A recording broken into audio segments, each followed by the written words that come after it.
早在今年7月份的时候呢，我们就聊过 F-16援助乌克兰的事情。如今它真的来了。根据乌克兰媒体报道，乌克兰武装部总司令扎卢日内表示，美国计划向乌克兰援助的第一批 F-16战机和 A-10攻击机即将进入乌克兰，总数量超过了100架。今天咱们就来聊一聊，如果这2款战机进入乌克兰战场，能否改变如今的战场态势？这些战机的后勤，乌克兰又该如何应对？咱们接着往下看。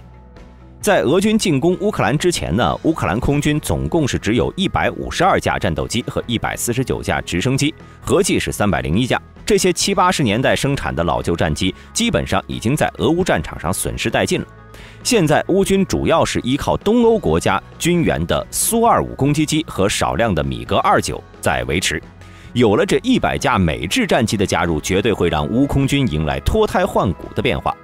根据乌克兰方面的描述，乌克兰军队已经在该国西部地区的军用机场进行了升级改造，这些机场可以接收来自美国的 F-16。其实7月份出现这个消息的时候呢，大兵也说过，美军援助乌克兰战机是很大概率的事情，只不过需要考虑到飞行员训练和后勤问题。那么如今这100多架飞机过来，乌克兰有足够的飞行员和后勤人员吗？前者的答案是肯定的，毕竟如今呢已经4个月过去了，第一批共有200名乌克兰飞行员和地勤人员已经完成了培训任务，准备回国作战。除此之外呢，还有不少各国退役飞行员愿意入籍乌克兰的志愿者，这些人呢将会成为未来乌空军的主要力量。至于后勤问题嘛，大兵认为乌克兰的好朋友波兰会想办法解决的。毕竟此前北约援助的海马斯系统，乌克兰就没有相对应的维修专家，但是依旧用得十分爽快。这是因为在乌克兰边境不远处的一个波兰军事基地里，有55名美国大兵和翻译员在那里工作，他们通过安全的聊天室在 iPad 上回答乌克兰战士的问题。据《华尔街日报》报道，乌军每个主要武器系统都有14个聊天室，从而形成一个临时的战时远程服务网络。战场上的乌克兰士兵可以向他们发送需要维修的武器图片或者是视频，美军呢则向乌军画出维修草图，远程维修武器装备。一些在战场上受损的海马斯都可以通过这种方式得到修复。而通过这种方法呢，美军还可以进一步了解武器可以承受多大的磨损，这些信息呢也会反馈给后方的武器制造商，使其加快生产那些经常需要维修更换的零件。有了美国专家的远程帮助， F-16战机的后勤呢自然也不太用担心。但是除了后勤之外， F-16和 A-10如何融入乌空军的作战体系，这也是一个问题。毕竟呢，如今的乌克兰并没有美军那样的作战体系，预警机、电子战战机更是一架都没有，无法为 F-16提供必要的空中掩护和情报支持。如果没有作战体系支持， F-16呢能发挥出多少作战效能，确实值得怀疑。不过这里我想美国应该也有考虑到这种情况，因此大兵认为，一旦 F-16进入战场，很有可能会直接和美军的作战体系连接。美国的预警机、卫星等设备呢，都将为乌克兰的 F-16来提供必要的支援，而没有了后顾之忧的乌克兰，自然能够发挥出2款战机的全部实力。其实早在4个月前，美国曾主动提出要向乌克兰提供大名鼎鼎的 A-10游猪攻击机，但是被乌克兰方面嫌弃了。乌方认为当时的乌克兰并不足以在俄军手中抢夺制空权，因此 A-10这种对地攻击机就算了吧，援助了也用处不大。但是 A-10的援助基础上再加上 F-16，那就不一样了。该机呢属于单座单发轻型多用途战斗机，既可以用于夺取制空权，又可以执行对地攻击任务，可以说是各个方面能力都不弱。迄今为止，已经有30多个国家和地区的空军装备了 F-16，总产量高达4600多架，可见其能力是颇受认可。而同为3代机的苏27战机，俄罗斯和苏联加起来一起才出口了700多架，这就不难解释为啥乌克兰空军非 F-16战斗机不可的原因了。那么美国最有可能援助乌军是哪一款 F-16呢？毕竟该款战机跨越的年代实在是太长了，有好几代 F-16战机存世，而且关于这几代的 F-16战机的战力差距也很大。不过呢，现在已经有美国空军的高级军官放出消息，称美国国会的财政计划将是在2022年退役47架 F-16CD， 而这刚刚退役的47架战机很有可能就会被送往乌克兰。而且由于美国已经宣布会将 F-16CD 的 Block 40、42以及50、52进行延寿升级，那么现在这计划退役的 F-16应该就是 Block 30、32这个批次了。而在美军的 F-16系列中， F-16CD 是经过整体规划、改进设计的全新型号，性能大大提高。而 Block 30、32款机型呢，则是研制于1986年，也是这个时候开始的。F-16战机开始采用2种发动机，其中采用通用 F110发动机的 F-16叫做 F-16C Block 30，采用普惠公司 F100发动机的 F-16叫做 F-16C Block 32。而这个批次的 F-16战机第一次具备发射 AIM-120中距空空导弹的能力。对比上面的图片，可以看到 F-16C Block 30、32战斗机和 F-16C Block 25的座舱差别并不大。不过，由于 F110比 F100多出了2吨多的加力推力，因此也需要更大的进气口。不过，最初的 Block 30进气口并没有增大。根据大兵查到的信息，美军是从 F-16C Block 30D 860262号机才开始改装为嘴巴比较大的进气口的。至于 Block 32，它的进气口呢和以前一样，还是小小的。虽然它采用的 F100发动机推力差了一点，但是对比 F110更为可靠。除了发动机有变化之外呢，该机相较于以往的老机型，使用了洛斯罗普格鲁曼的 AN/APG-68V 雷达，增加了探测距离，而且工作模式也增多了，抗干扰能力也增强了。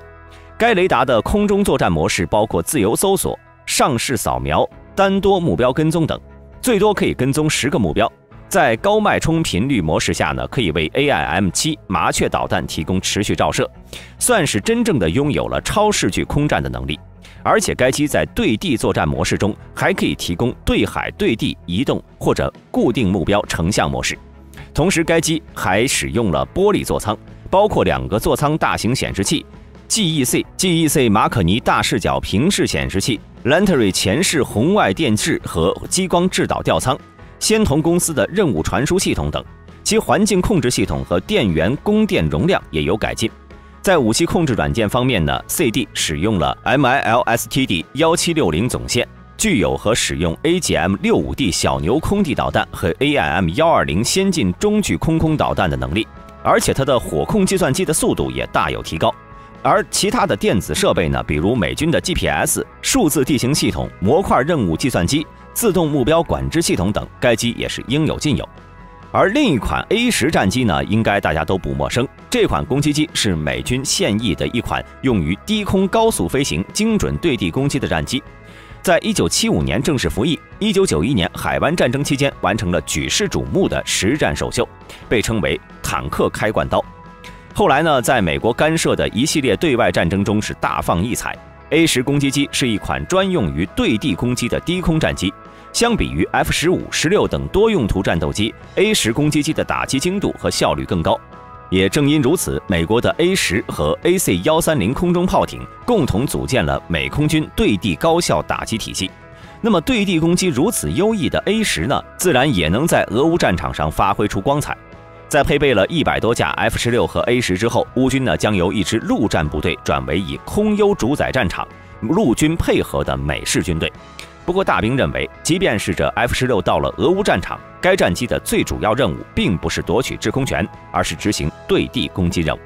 毕竟，如今的乌克兰军队在经过北约的训练后呢，不对称作战的战略思想已经深入骨髓，整支军队早已经脱胎换骨。他们不再像俄军那样去玩钢铁洪流，而是主打不对称作战，以精准高效率的打击来换取胜利。因此，大兵认为，乌克兰空军如果得到 F-16战机，绝对不会傻乎乎的上去和苏-57、苏-35战机争夺制空权，而会以执行精准对地攻击任务为主，定点清除俄罗斯军队的关键节点以及关键武器装备。其中最有可能的目标呢，莫过于俄军陆上的炮兵部队。这从根本上可以重创俄军的作战阵地。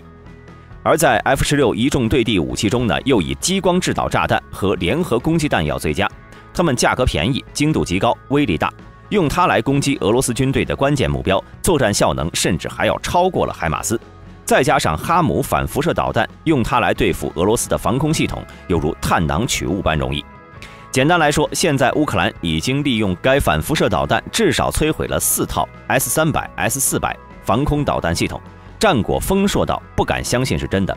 不过俄方当然也不是傻子，不会允许乌军一直开着 F-16为所欲为，肯定也会对其制定相应的手段。这里大兵大胆预测一下，俄军将如何对付这2款战机。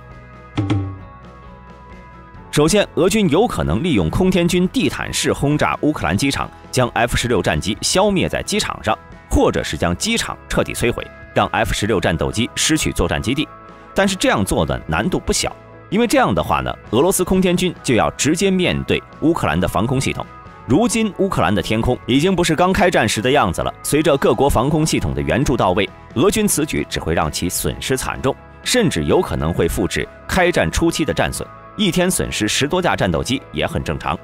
另一方面呢 ，F-16战机具备短距起降能力，在公路等简易跑道上就可以起飞，机场被毁，大不了就是去公路上起降，还能继续作战。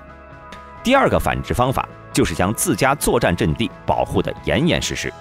俄军有很大概率会向乌东部地区部署类似 S-400这种远程防空导弹。当然呢，向乌东地区派遣更多的苏35战机，对 F-16进行围猎，以数量优势碾压 F-16也是可以的。不过这一点的前提是俄军战机能够提前发现 F-16，毕竟俄罗斯的预警机还是几十年前的老古董，战场感知能力甚至需要伊朗来帮忙。因此，对于俄空天军能否及时发现超低空突防的 F-16战斗机还尚未可知。而因为俄军相对拉胯的后勤和捉襟见肘的钱包，使得其目前的作战都在尽可能的节约开销。若是派遣大量的防空系统去防御 F-16战机，花费将会大大提高，这与俄军目前的理念是相悖的。况且面对 F-16这种战机，俄军并不具备绝对优势，能够将其大量击落。毕竟呢，美国库存的 F-16数量是很多的，俄军的战机优势也没有达到绝对优势。这样一来呢，俄军的防守成本怕是会进一步增加。毕竟对于 F-16这种战机而言，它是不太可能会被防空炮这种无制导武器击落的。若是俄军大量的时候都用防空导弹，每天产生的战争消耗只会成倍增加，这对俄罗斯而言是十分难受的。因此，综合各种因素，大兵个人认为，一旦 F-16战机进入乌克兰战场，必将成为左右战局发展的重要力量之一。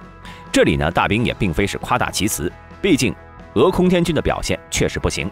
此前呢，在乌克兰空军只有几十架老古董级别的米格29可用的情况下，俄罗斯空天军依然掌握不了绝对制空权，反而被乌军还击落了不少。由此可见乌军的顽强。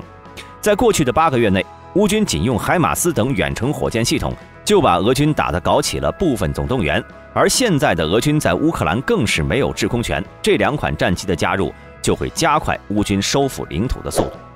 好了，本期视频到这里就结束了。各位认为 F-16和 A10的到来是否会改变俄乌战争局势呢？欢迎在下方的评论区留言。对本频道感兴趣的朋友，请点击下方的订阅按钮。我们下期再见。